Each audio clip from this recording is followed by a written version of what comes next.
혼자 있지 말고 어디 나가서 좀 그걸 달려보라고. 나는 와서 뭐냐면은 친구를 모자.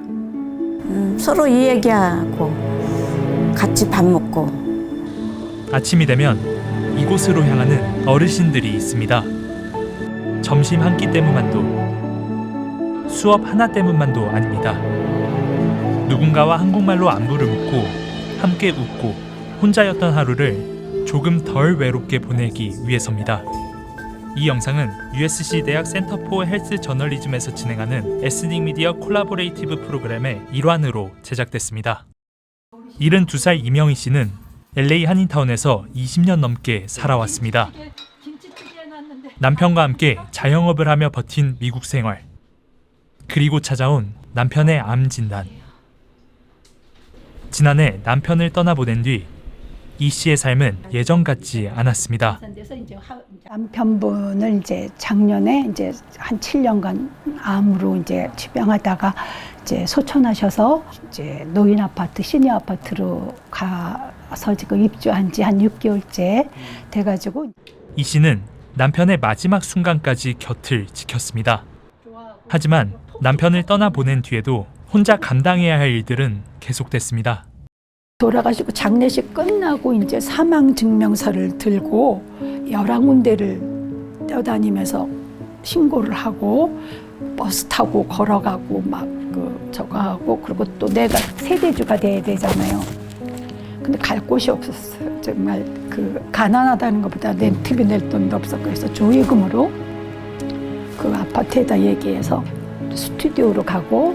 그렇게 새로운 환경으로 옮긴 뒤 상실감은 더욱 커졌습니다.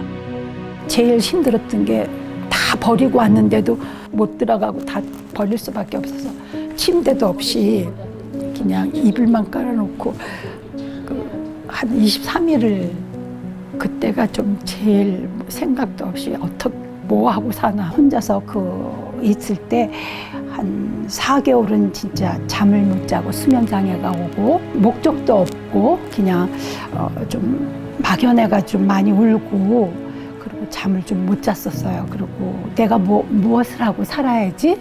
노년의 외로움은 단순히 혼자 있는 시간이 아닙니다. 사별과 은퇴, 건강 문제, 주거 변화가 겹치면 마음의 균형도 함께 흔들릴 수 있습니다.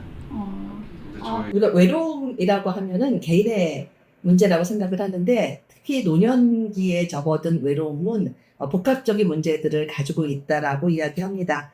불안도 있고 또 불면도 있고 이런 부분들이 이제 생기다 보면 움직임에 대한 것도 줄어들면서 신체적인 문제까지 야기할 수 있는 아주 큰 복합적인 요소의 출발이라고 보고 있습니다. 이 씨의 경험은 낯선 일이 아닙니다. 캘리포니아 노인 4명 중 1명 가까이가 사회적으로 고립돼 있는 것으로 나타난 가운데, 이민 1세대 한인 시니어들에게 외로움은 좀 더 복잡합니다. 익숙하지 않는 언어, 상담을 꺼리게 만드는 문화적 낙인, 자녀 세대와의 거리감이 함께 놓여 있기 때문입니다. 어르신들께서, 노인들께서 느끼시는 어떤 고립이나 또 혼자 사는 데 있어서 두려움, 또 커뮤니티에서의 어떤 외로움, 이런 것들이 가장 큰 요소인라고 생각을 해요. 하와이대 마노아 캠퍼스가 2020년 공개한 연구 보도자료에 따르면 캘리포니아와 뉴욕, 텍사스, 하와이, 플로리다 등 5개 주에 사는 60세 이상 한인 이민자 2,110명 가운데 거의 30%가 불안과 우울 등 정신건강에 어려움을 겪는 것으로 나타났습니다. 하지만 전문 정신건강 서비스를 이용한 비율은 5.7%에 그쳤습니다. 아무래도 이제 언어라든가 또 이제 문화에 대한 이제 이질적인 거에서 오는 이제 그런 어려움, 그다음에 장벽, 정신건강 부분은 굉장히 또 말하기 힘든 부분도 많기 때문에 어떤 이제 장소나 이제 접근성 이런 것들이 쉽지 않을 경우가 많아요. 노인 고립은 한인 사회만의 문제도 아닙니다. 캘리포니아는 사회적 연결을 노년기 건강의 중요한 요소로 보고 있습니다. 관련 정책 분석 자료에 따르면 팬데믹은 이미 존재하던 단절을 더 깊게 만들었습니다.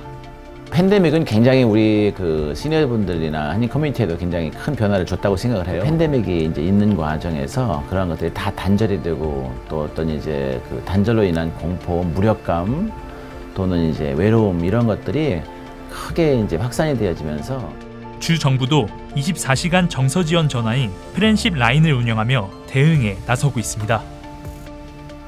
위기의 순간뿐 아니라 외롭거나 누군가와 이야기하고 싶은 노인들을 위한 정서 지원 창구입니다.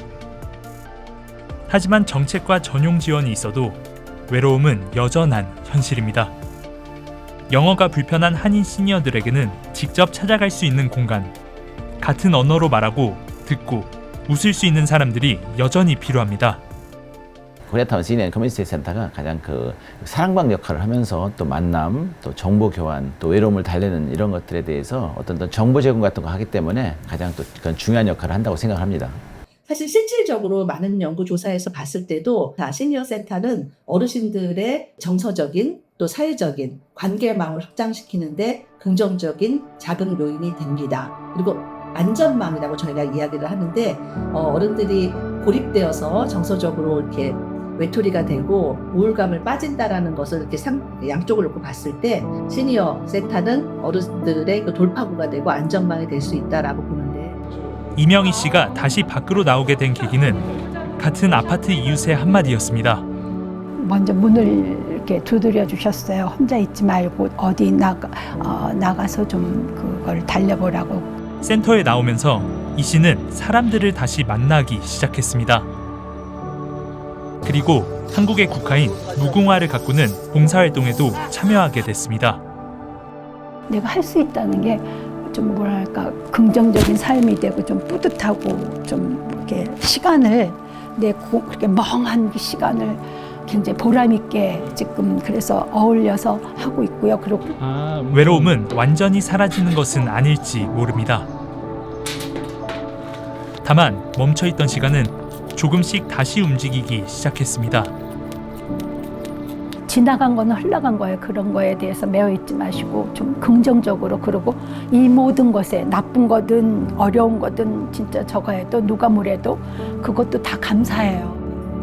누군가 먼저 문을 두드리고 함께 밥을 먹고 이름을 불러주는 일, 그 작은 연결이 하루를 바꿉니다. 용기를 내셔서 일찍이 한 번만 오셔서 이렇게 등록만 하면 결석을 하든 뭐 해도 불참을 해도 온다는 거는 생활에 생동이 있는 거니까. 한인 시니어들에게 필요한 것은 오늘도 나올 곳이 있고 만날 사람이 있고 내 말을 들어줄 누군가가 있다는 것. LA 한인타운에서 그 작은 연결이 다시 삶을 움직이게 하고 있습니다.